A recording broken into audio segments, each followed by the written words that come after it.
Hello, my friends, and welcome back. The main reason why the German army was able to not win or it was able to lose, uh, mainly in the struggle with Soviet Union in the Second World War, one of the main reasons was it could not produce as much weapons as many weapons as the other side was able, and it lacked resources to not only build those weapons but also to use them, like for instance oil. So that's why the German army was trying to reach the Caucasus, where Soviet Union had um, a lot of resources, and the Soviets were able to build armament with the help of land lease and the strength of the population. So they overwhelmed the Germans on that aspect. Now, we should not forget that not only Russia nowadays functions and Russian army functions and is able to continue the war using resources, obviously, but also Ukraine. Ukraine also needs resources to be able to continue the fight against the Russian army. And then that brings me to the next point, European Union. European Union or Europe is very dependent on resources from other areas of this planet, and some come from Russia.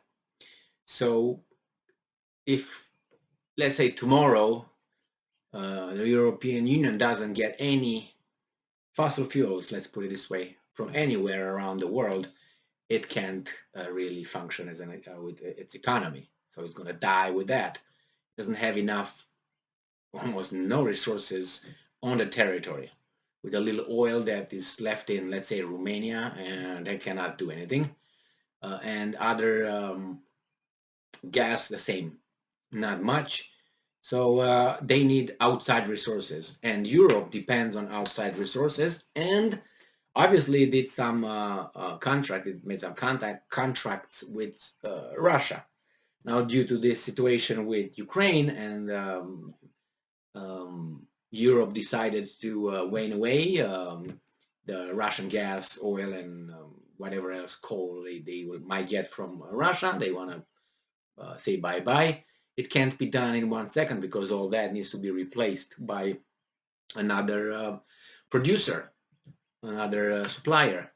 And the United States doesn't have the capacity at this point to fill the market entirely because it has its own market here it has to fill. So, and the United States also bought and I think still buys oil from Russia. I think about 6 or 9% of its oil, I think, it's from Russia. And so I have an article from the Telegraph where by James Warrington, and the title is EU will rely on Russian oil for a long time, claims Putin. So Vladimir Putin has claimed that some EU countries will be unable to wean themselves off Russian oil for a long time. Brussels had put forward plans to ban imports of Russian oil, but talks have collapsed due to opposition from Hungary, which is heavily reliant on Moscow. It's not only that, there are many others. And for instance, Poland was cut off, and Bulgaria, right? But they get gas now through Europe, who reverses the gas that they receive from Russia. So this can go some time, but then when they want to impose an embargo on Russia, where they're going to get the gas, they hope that the United States will be able to provide the liquefied natural gas, which is much expensive, and I don't know if it has the volume necessary to fill the gap. Nevertheless, it's not only Hungary. There are many other countries that depend on Russian oil and gas, which it's Austria is dependent, and then is Czech Republic, Slovakia, Germany, as I said, Bulgaria, Poland. There are many, many countries depending on the Russian gas and oil. And I don't know how they will be able to wane away. And I think Putin is right stating that this will take a long time before they are able to, let's say, be independent. But they will be independent from Russia, but they will be dependent then on someone else. That's the whole thing. So it's the same rule. If you need something, you're gonna, make a deal with this company. Now you depend on that company, but if you kick that company out, you make a deal with another company. That means that company takes the same role as the previous one. So if you depended, like United States said, oh, Europe, got itself dependent on Russian oil and gas, and the Nord Stream 2 will can be used as blackmail. Okay, it could be, potentially could be, but so could be any other producer and supplier to Europe who supplies a lot of gas. Remember, there's Russia does not supply 100% of the Europe's needs in anything, not even 80%, and sometimes 40%. But who supplies the rest? What about the other ones? Can't they blackmail if they choose to, or the situation, circumstance dictates? Can, but in this case, it's just about Russia because it has to be about Russia. And I understand that. I understand that.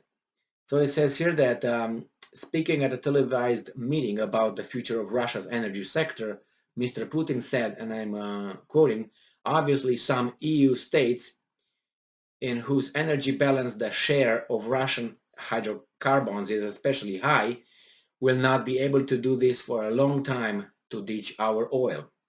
He added that the West's decision to cut off Russia, as well as sanctions imposed after the invasion of Ukraine, meant Europe risks paying higher prices for energy in the long run. Oh, that's true, and that's going to happen. It's already happening. It's happening in the United States as well. The Russian president also said the sanctions had stalked inflation more broadly across Europe. Yep, Russia is facing a collapse in oil production as a result of sanctions, which have complicated its effort to sell a commodity globally. Well, that's not true because I posted a video, I think yesterday, where it says that in the in the past 3 months, I think oil and was had a production of not a production a profit of about 50% compared with the precedent year for the same period. And they're doing business with India and other countries that are in high demand for cheap oil, and they have markets that were not able to be, how do you call it, constrained by the free world, not to be free and not to buy oil. So yeah, this is not true. They have big profits, as the Saudi Arabia's biggest company has, I don't know, about $100 billion in profits in the first quarter of this year. The same, the first 20 um, uh, oil companies, they have $96 billion in profits in the first quarter. So they're doing great. But also the same, the Russian um, fossil fuel industry. So Mr. Putin admitted there had been tectonic changes in the oil market with a big increase in price, and that continuing to do business in line with the old model looks unlikely. Uh, it says here that he has promised help to domestic oil producers, including facilitating access to loans and insurance after Western companies cut ties. It came as Hungary told the EU it would cost at least 770 million euros, which is 650 million pounds, British pounds, to overhaul the country's energy system as it continues to wrangle over the proposed ban. The Eastern Europe country led by populist leader, and now he's going to talk about Viktor Orban, how bad he is. Anyway, the Eastern European country, which is Hungary, said it will need 550 million euros to revamp its refineries to comply with the ban, and another 220 million euros for a pipeline from Croatia. Um, it wanted, it warned it may also need additional funds to cope with a potential surge in oil prices if the ban on Russian imports is confirmed, Bloomberg reported. Hungary is also said to have demanded that any sanctions focus on seaborne shipments of oil rather than pipelines. Now talks about Orban, who is a friend of Putin, and so on. And then we have Lithuania, who's one of the greatest countries in the world now. So the EU already offered Hungary, Slovakia, and the Czech Republic an extension on the deadline for phasing out Russian oil. So yeah, somehow they have to do that. And how are they going to do this? Because you can receive loans, but you need a product. Who's going to give you the product? If you have money and you can't buy the product, you can make fire with the money. The same thing was in the communist, when Romania was communist. You had money, but there was no produce to buy. So what are you going to do? Are you going to eat money? Are you going to use money for gasoline to drive your car? Because you didn't have those. So you have the money, but you don't have the product. The same here. Yeah, we're going to give you money, but who's going to deliver it to you? Russia? You said you're going to put a ban, which is not going to be a ban. We already know that. But nevertheless, they're going to be dependent for a long time, and they hope Putin will, and then they will make a good deal with the new administration. And if the administration would be like Boris Yeltsin's administration, Russia will be back received with the open arms in the international community, regardless of the level of corruption, criminality, and everything, and the standard of living of the population, like it was down, all these things, criminality high, the standard of living low, corruption high in Yeltsin times, and he was hailed as the most democratic guy over there, and he was dancing with Bill Clinton and everybody else. Yeah. Thank you very much for being with me again today.